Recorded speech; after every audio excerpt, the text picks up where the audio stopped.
வாங்க நம்ம இப்போ சிக்கன் பிரியாணி பற்றி பார்க்கலாம். நம்ம வந்து 1/2 கிலோ சிக்கன் வாங்கியிருக்கோம், 1/2 கிலோ அரிசி வாங்கியிருக்கோம். 100 ml எண்ணெயை கொதிக்க வச்சுட்டு அதில் வந்து கொஞ்சம் தேங்காய் எண்ணெயும் சேர்த்துக்கோங்க. 3 பெரிய வெங்காயம் போட்டு நல்லா வதக்குங்க. புதினாவை போட்டுக்கோங்க. 2வது பெரிய வெங்காயம் போட்டுக்கோங்க. 3வது தக்காளி போட்டுக்கோங்க. தக்காளி 2 பெரிய தக்காளி எடுத்து அதில் சேர்த்து போட்டுக்கோங்க. 2 பச்சை மிளகாவும் எடுத்து அதில் சேர்த்துக்கோங்க. எல்லாத்தையும் ஒன்றா வதக்குங்க. பட்டை, கிராம்பு, ஏலக்காய் பொடி 1 குட்டி ஸ்பூன் அளவு போட்டுக்கோங்க. இஞ்சி பூண்டு பேஸ்ட்டு 1 ஸ்பூன் அளவு போட்டுக்கோங்க. ஏன்னா நம்ம வந்து சிக்கன்லையும் இஞ்சி பூண்டு போட்டுக்கனால 1 ஸ்பூன் போட்டால் போதும். 2 ஸ்பூன் தயிரும் சேர்த்துக்கோங்க. அதில் சேர்த்து எல்லாத்தையும் நல்லா வதக்கி விட்டுட்டு நம்மக்கிட்ட பொரிச்சு வச்சுருக்க சிக்கனை இதில் எடுத்து இப்போ சேர்த்துக்கலாம். தேவையான அளவு உப்பு சேர்த்ததுக்கப்புறம் நம்ம வந்து இந்த 65 எடுத்து நம்ம அதில் கொட்டிக்கலாம். இந்த 65 வந்து அரை வேக்காடு தான் வேகணும். அது வந்து 65 மசாலாவும் இஞ்சி பூண்டு பேஸ்ட்டும் உப்பு மட்டும் போட்டு பொரிச்சு எடுத்துருக்கு. அதை வந்து இதில் சேர்த்து இப்படி கிரேவி ஆனதுக்கப்புறம் 1 ஸ்பூன் அளவு நம்ம வந்து பிரியாணி மசாலா வந்து அதில் சேர்த்துக்கலாம். சேர்த்துட்டு நல்லா கிண்டி விட்டு கிரேவி ஆட்டம் இப்படி வரும்போது நம்ம என்ன செய்யலாம், 1க்கு 2 தண்ணி வச்சுக்கலாம். நம்ம வந்து இதில் தண்ணி ஆல்ரெடி இல்லைனால 1க்கு 2 தண்ணி நம்ம சேர்த்துக்கலாம். நான் வந்து 1/2 கிலோ அரிசிக்கு 1க்கு 2 தண்ணி வச்சுருக்கேன். பச்சை தண்ணி நம்ம வந்து சேர்க்கக்கூடாது, சுடு தண்ணி தான் நம்ம வந்து இதில் வந்து சேர்க்கணும்.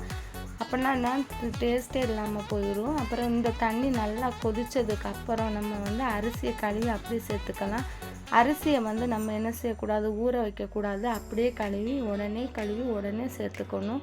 கொதி வந்த உடனே அரிசியை சேர்த்துட்டு நல்லா 4 கிண்டி விட்டுட்டு அதில் என்ன செய்யணும் அப்படின்னா குக்கரை வந்து மூடிடணும். குக்கரை வந்து சிக்கன் வந்து நம்ம மூடக்கூடாது, சும்மா மூடி போட்டு மூடுற மாதிரி தான் நம்ம மூடி வச்சு கடைசி வரைக்கும் ஆக்கணும்.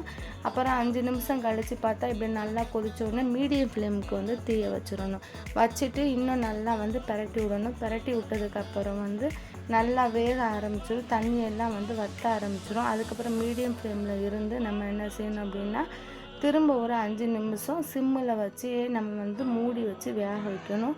மூடியை வந்து டைட்டாக அடைக்க வேணாம், சும்மா சாதாரணமாகவே அடைச்சி வச்சா போதும். அடைச்சி நல்லா வேக வச்சதுக்கப்புறம் பார்த்தா நமக்கு வந்து இந்த மெத்தடுக்கு இந்த பிரியாணி ரெடி ஆயிரும். இதை வந்து அடிச்சோரெல்லாம் மேலே வர மாதிரி நல்லா கிண்டி விடணும். நம்ம கிண்டி விட்டதுக்கப்புறம் இந்த பதம் வந்த பிறகு அப்போ தான் அப்பாமல் இருக்கும். இப்போ தான் அப்புற ஸ்டேஜ், அதனால் அப்பாமல் இருக்கும். நல்லா கிண்டி விட்டுட்டு 3 ஸ்பூன் அளவு நம்ம நெய் சேர்த்துட்டு நமக்கு தேவையான அளவு எவ்வளோன்னு பார்த்துக்கிட்டு சேர்த்துட்டு இந்த மேலே வந்து மல்லி இலை மட்டும் சேர்த்துக்கோங்க. புதினா நம்ம சேர்த்துட்டோம், மல்லி இலை மட்டும் சேர்த்து நல்லா பிரட்டி விட்டுக்கோங்க. பிரட்டி விட்டுன்னு இந்த பதத்துக்கு வந்தோடனே நம்ம வந்து குக்கரை வந்து சிம்மில் இருக்குல்ல ஆல்ரெடி. இப்போ வந்து என்ன செய்யணும்னா குக்கரை வந்து அடுப்பை ஆஃப் பண்ணிவிட்டு நம்ம குக்கர் மூடியை எப்பவும் மூடுற மாதிரி நல்லா டைட்டாக மூடி வச்சுட்டா நமக்கு தம் போட தேவையே கிடையாது. நமக்கு வந்து இப்படி டைட் ஆனதுக்கப்புறம் ஏர் வெளியே போகாமல் தம் ஆயிரும் பிரியாணி. அதுக்கப்புறம் எடுத்து பார்த்தா பிரியாணி நமக்கு ரெடி ஆயிரும். நல்லா டேஸ்ட்டாக இருந்துச்சு. நீங்களும் டேஸ்ட்டு பண்ணி பார்த்துட்டு நல்லா சொல்லுங்கள். பிடிக்கலைன்னா கமெண்ட் பாக்ஸில் சொல்லிடுங்க.